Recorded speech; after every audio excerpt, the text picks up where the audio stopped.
The mahogany desk in the law offices of Abernathy and Mills felt wider than it actually was, an ocean of polished wood separating Arthur Pendleton from the last remnant of his family. 40 acres, Mr. Abernathy said, adjusting his half-moon spectacles. Located in Brewster County, Texas, approximately 30 miles south of Alpine. It is, to put it mildly, entirely unimproved. Arthur let out a dry, humorless laugh. He was 38, a high school history teacher, drowning in the financial aftermath of a brutal divorce from his ex-wife, Sarah. His credit cards were maxed, his apartment was a shoebox in Austin, and now his eccentric great-uncle Walter Hastings had left him a patch of dirt in the Chihuahuan desert. Walter had been a recluse, a man who spent the last 3 decades of his life living off canned beans and paranoia, convinced the government was tracking his every move through the electrical grid.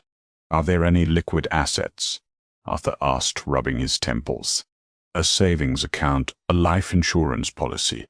"Just the land, Mr. Pendleton. And the back taxes have been paid up through the end of the year. After that, it becomes your financial burden." Arthur signed the paperwork, feeling the heavy weight of an empty inheritance. He intended to list the property immediately. He needed the cash to stave off his creditors. The following Saturday, Arthur drove out to see the land. The journey took him deep into the sun-blasted expanse of West Texas. When he finally pulled his battered Honda off the cracked asphalt of Highway 118 onto a nameless dirt road, the sheer desolation of the place hit him. The 40 acres was a flat expanse of cracked caliche, dead mesquite bushes, and prickly pear cactus vibrating under the punishing afternoon sun. The only structure was a collapsed wooden shack, its tin roof rusted into a violent shade of orange. As Arthur stood by his car, kicking a rock and wondering if he could even get $10,000 for this wasteland, a pristine white Ford F-150 rolled up behind him. A man in a pressed linen shirt and mirrored aviators stepped out. "You the new owner?" the man asked, offering a hand. "Richard Cole. I represent a wind farm development group out of Dallas. We've been trying to buy this parcel from old Walter for years." Arthur hesitated. "Arthur Pendleton. Nice to meet you. You're looking to buy?" "I'll give you $50,000 cash right now," Cole said smoothly. "We'll draft the paperwork in Alpine today. Saves you the hassle of listing it. $50,000. It would wipe out his debt and leave him enough for a down payment on a new house." It was a lifeline. Arthur was about to say yes when he noticed Cole's boots. They were covered in fresh, reddish dust. Not the pale caliche of the road, but a deep, iron-rich dirt. He then looked past Cole toward the collapsed shack. There were fresh tire tracks leading behind it. Cole hadn't just been driving by, he had been trespassing. "I'll think about it," Arthur said, his history teacher's instinct for anachronisms flaring. Something didn't fit. Cole's smile tightened. "Offers don't last forever, Arthur. This land is completely worthless to anyone but us." After Cole left, Arthur walked behind the shack. He found the source of the red dirt. Someone had been taking soil samples. Driven by a sudden, inexplicable curiosity, Arthur began walking the property line. He noticed a strange pattern. The land was flat, but there was a subtle circular depression about 40 feet wide near the center of the acreage. The mesquite bushes grew in a strange, unnatural ring around it, as if the soil in the middle was too toxic or disturbed to support deep roots. In the center of the depression sat a single, massive piece of rusted iron, an old anvil. It was impossibly heavy, half buried in the sun-baked earth. Carved into the side of the anvil, crude and shallow, was a set of numbers, 14, 8, 12. Arthur drove back to Austin that night and maxed out his Finey credit card. He rented the Caterpillar mini excavator and a flatbed trailer. He didn't know what he was doing, but he knew Walter Hastings wouldn't have dragged a 300-pound anvil into the middle of the desert just for decoration. The digging began on a Tuesday. The West Texas heat was unforgiving, pushing triple digits by noon. Arthur baked inside the open cap of the excavator, the roar of the diesel engine drowning out the wind. For 2 days, he dug. He moved tons of useless powdery earth, creating a massive trench. By Thursday afternoon, sunburned, dehydrated, and consumed by the sinking feeling that he had made a colossal mistake, he was ready to quit. He had dug 12 feet down, finding nothing but bedrock and scorpions. He was about to turn the machine off when the bucket slammed into something that made a hollow, echoing clang. It wasn't the dull scrape of limestone. It was metal. Heart hammering against his ribs, Arthur jumped down into the trench with a hand shovel. He frantically cleared the dirt away. Revealed beneath the soil was a thick, riveted steel plate. As he dug further, he realized it was the top of a subterranean, military-grade bunker, the kind built during the early days of the Cold War. The hatch was secured by a massive rusted padlock. It took Arthur 2 hours with an angle grinder he brought in his truck to chew through the lock. With a final shriek of metal, the shackles snapped. He grabbed the heavy iron wheel on the hatch and heaved. The hinges groaned, releasing a rush of stale, cool air that smelled faintly of oil and old paper. He ticked on his heavy-duty flashlight and descended the metal ladder into the darkness. The bunker was small, maybe 10 by 10 feet, and lined with thick concrete. Along the walls were steel shelving units. Arthur's light swept across them and he stopped breathing. The shelves were stacked with heavy canvas bags. Stamped on the side of the rotting fabric was the insignia of the First National Bank of Dallas. Arthur pulled a pocket knife from his jeans and sliced one of the bags open. A cascade of heavy silver discs poured out, plattering onto the concrete floor. They were uncirculated, Morgan silver dollars, thousands of them. Next to the bags were 3 wooden crates. He pried the lid off the first one. Inside, wrapped in oilcloth, were solid gold ingots.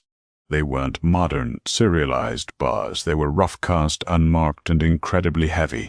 Arthur slumped against the cold concrete wall. He was sitting on millions of dollars. The land hadn't been empty. It was a vault. But as the initial shock wore off, a dark realization crept in. Where did a paranoid recluse get this kind of wealth? He found the answer on a small desk in the corner of the bunker, a leather-bound ledger. Arthur flipped it open. The handwriting was Walter's, sharp and erratic. The journal detailed the origins of the hoard. Walter hadn't stolen it. Walter's father, Henry Hastings, had been a corrupt bank auditor in the 1930s. He had helped embezzle a fortune from the mob-controlled banks in Dallas during the Depression, converting the cash into untraceable gold and silver. Henry had buried it out here, and Walter, terrified of the men who had eventually murdered his father in 1952, had guarded it his entire life, too afraid to spend a single dime. Suddenly, the silence of the desert above was shattered by the crunch of tires on gravel. Arthur shoved the ledger into his jacket and scrambled up the ladder. As he poked his head out of the trench, he was blinded by the high beams of 2 SUVs. Standing at the edge of the pit was Richard Cole, the developer. But he wasn't alone. Beside him stood a woman Arthur hadn't seen in 15 years, his estranged cousin, Beatrice. "Hello, Arthur," Beatrice said, her voice dripping with artificial sweetness. "I see you found Uncle Walter's little retirement fund. What are you doing here, Arthur demanded, climbing out of the trench, his muscles aching. "Claiming what's mine," she replied, pulling a folded legal document from her designer purse. "Walter was out of his mind when he wrote that will. My lawyer has already filed an injunction in probate court to contest it. This property and everything on it is disputed." Richard Cole stepped forward, a heavy-looking flashlight in his hand that could easily double as a club. "I told you to take the $50,000, Arthur. You should have walked away.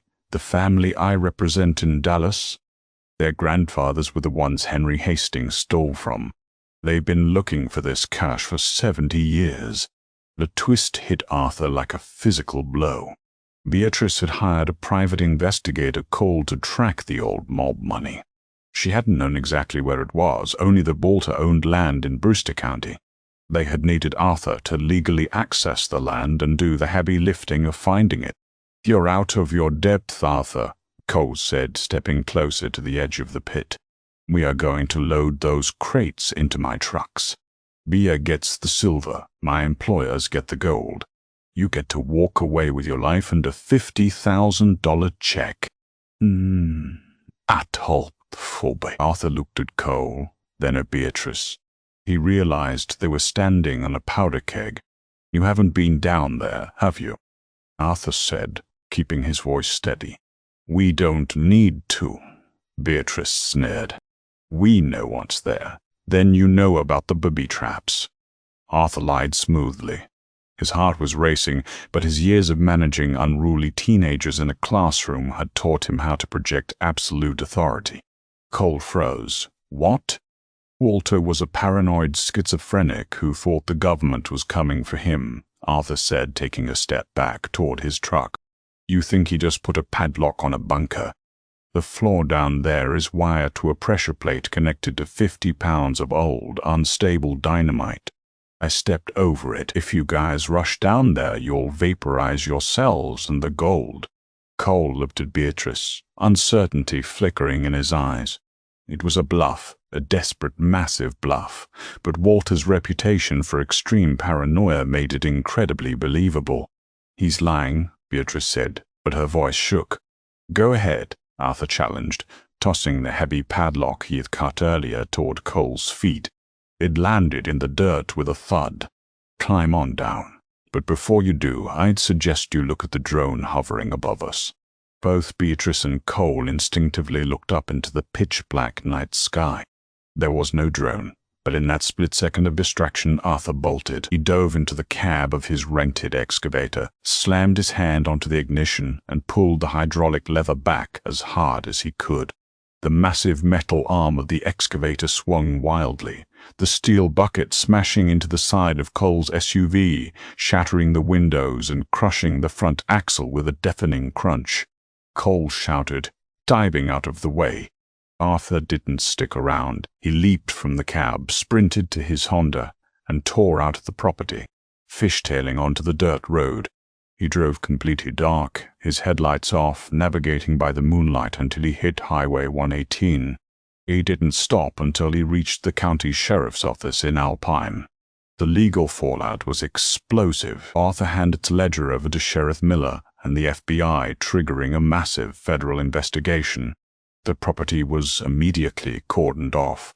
Beatrice was arrested for attempting to steal evidence tied to an ongoing federal investigation, and Richard Cole's employers in Dallas suddenly found themselves under the scrutiny of the IRS and the FBI for attempting to recover illicit funds. Because the gold and silver were definitively proven to be the proceeds of a crime committed decades ago, Arthur didn't get to keep the millions in the vault. The federal government seized it all under civil asset forfeiture laws. The media had a field day. Arthur was plastered across the news, the broke teacher who found and lost a mob fortune in the Texas desert. People called him a fool for not taking a few bars and running. But 2 months later, the dust settled. Arthur was sitting in his small Austin apartment, sipping cheap coffee. The state had formally confiscated the hoard, but by law the 40 acres of land still belonged to him. The government had offered to buy the land at market value to seal the bunker permanently. Arthur sold it to them for a clean $400,000. It wasn't millions, but it cleared his debts, bought him a nice house, and left him with a comfortable safety net. He opened a small wooden box on his kitchen counter. Inside was a single, uncirculated 1934 Morgan silver dollar. He had snipped it into his pocket while standing in the bunker, right before Beatrice had arrived. He picked up the coin, admiring the heavy silver glint. But that wasn't what made him smile.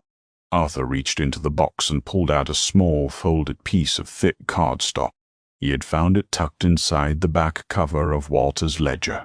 It was a hand-drawn map of a completely different property, a small forested tract of land in the Ozarks of Arkansas, held under a dummy corporation.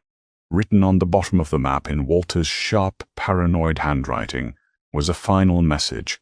The silver in Texas was just the decoy for the feds. If you're smart enough to read this, Arthur, buy a good shovel. The real family trust is in Arkansas. Arthur took a sip of his coffee, looked out his window at the Austin skyline, and pulled out his laptop to start looking up excavator rentals in Little Rock.